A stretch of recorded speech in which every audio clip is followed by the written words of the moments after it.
திமுக அதிமுக சேர்ந்து ஆட்சி அமைக்க இருந்தார்கள், 2 பேரும் கூட்டு களவாணிகள் சொல்றாரு. நீங்க பண்ணிருக்கிறதே களவாணி வேலை தானே. திமுக கூட்டணியில இருந்த கட்சிகளை நீங்க களவாணி, அவங்களோட ஆதரவோட அவங்களுக்கு மந்திரி பதவி கொடுத்து ஆட்சி அமைச்சிருக்கீங்க. அமமுக எம்எல்ஏவை களவாண்டுதான் நீங்க லெட்டர் வாங்கி கொண்டு கொடுத்தீங்க. இன்றைக்கு 6 பேரை ரிசைன் பண்ண வச்சதே ஒரு களவாணித்தனம் தானே. அதனால உண்மையான ஒரிஜினல் களவாணி திரு விஜய் அவர்கள் தான். முன்னாடி உள்ள முதலமைச்சர் எல்லாம் அதிகமா பேசினாங்க, செயல்ல இல்ல. இவர் செயல் அதிகமா இருக்கு, பேச்சு கம்மியா இருக்கு. அதான் அவரே சொல்றாரு, talk less work more, reel less work மோர்னு தான் அவரை பார்த்து நம்ம சொல்லணும். லெஸ் ரீல் போடுங்க, ரீல் விடுறத நிறுத்துங்க. நான் முதல்ல இருந்து சொல்லிட்டு இருக்கேன், ரீல் விட்டு ஆட்சிக்கு வந்தீங்க, இப்ப ரீல் போட்டு ஆட்சிக்கு வந்தீங்க, இப்ப ரீல் விட்டு ஆட்சியை தொடரலான்னு பாக்குறீங்க. தமிழ்நாட்டு மக்கள் உங்களை ஆட்சியில் அமர்த்தியதாக நீங்க சொல்கிறீர்கள், அவர்கள் எல்லாத்தையும் பார்த்துட்டு தான் இருக்காங்க. உங்களை விட பெரிய ஜாம்பவான்கள் எல்லாம் பார்த்தவர்கள் தான் தமிழ்நாட்டு மக்களும் இன்றைக்கு இருக்கிற திராவிட கட்சிகளும். உறுதியாக உங்களை தேவையான பதிலடியை தமிழ்நாட்டு மக்கள் மூலம் நாங்கள் தருவோம்.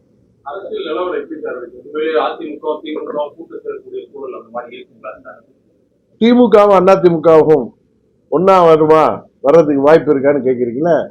ஒரு பொலிட்டிக்கல் சிச்சுவேஷன் யாரை வேண்டுமானாலும் ஒன்று சேர்க்கும். அதுதானே இதுவரைக்கும் கடந்த காலத்தில் பார்த்திருக்கோம். பேரறிஞர் அண்ணாவும் ராஜாஜியும் ஒன்று சேர்ந்திருக்காங்க, சரிதானே? அதனால பல முன்னுதாரணங்கள் இருக்கு.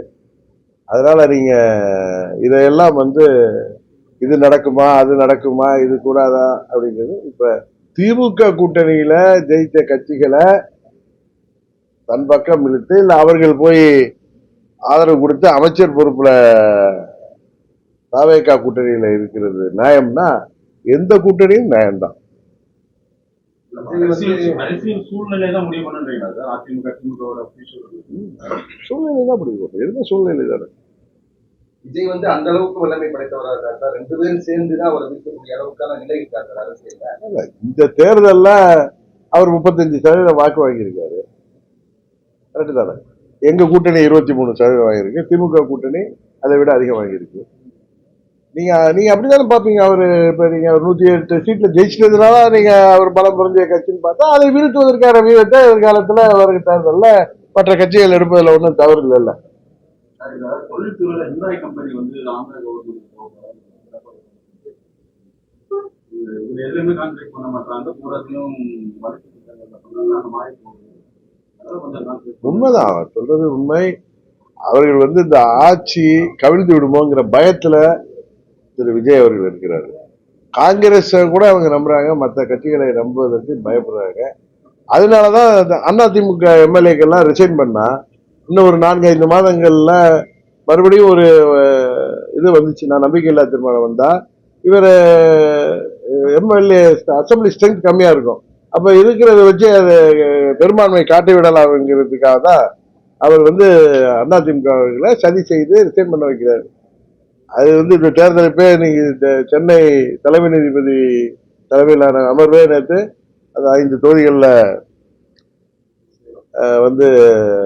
தேர்தல் நடத்த அறிவிப்பு கூடன்னு சொல்லியிருக்காங்க. அதனால அது தேர்தல் நடக்காம இருக்க விஜய்க்கு அது சாதகமான ஒரு சூழ்நிலை உருவாக்குவதற்காக செய்த இது ஒரு தந்திரமான, நரித்தனமான, களவாளித்தனமான நடவடிக்கை தான் சட்டமன்ற உறுப்பினர்களை ரிசைன் பண்ண வைப்பது. அதுலதான் அவங்க கான்சென்ட்ரேட் பண்றாங்களே தவிர வேற எந்த வளர்ச்சி திட்டத்திலையும் அவர்கள் ஒன்றும் கான்சென்ட்ரேட் பண்ணல. சும்மா ரீல்ஸ் போடுறாங்க, அவ்வளவுதான். ஏன்னா ரீல்ஸ் போட்டு மக்களை ஏமாத்தி ஆட்சிக்கு வந்த மாதிரி இப்ப அது நடந்ததா இது நடந்ததா போடுறாங்க.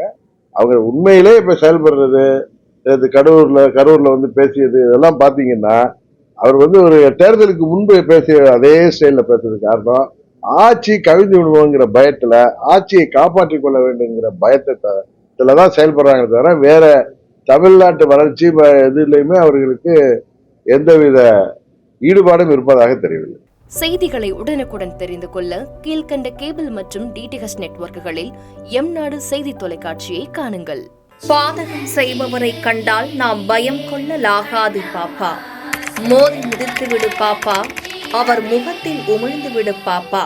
அண்மை செய்திகளை உடனுக்குடன் தெரிந்து கொள்ள இணைந்திருங்கள் எம் நாடு தொலைக்காட்சியுடன்.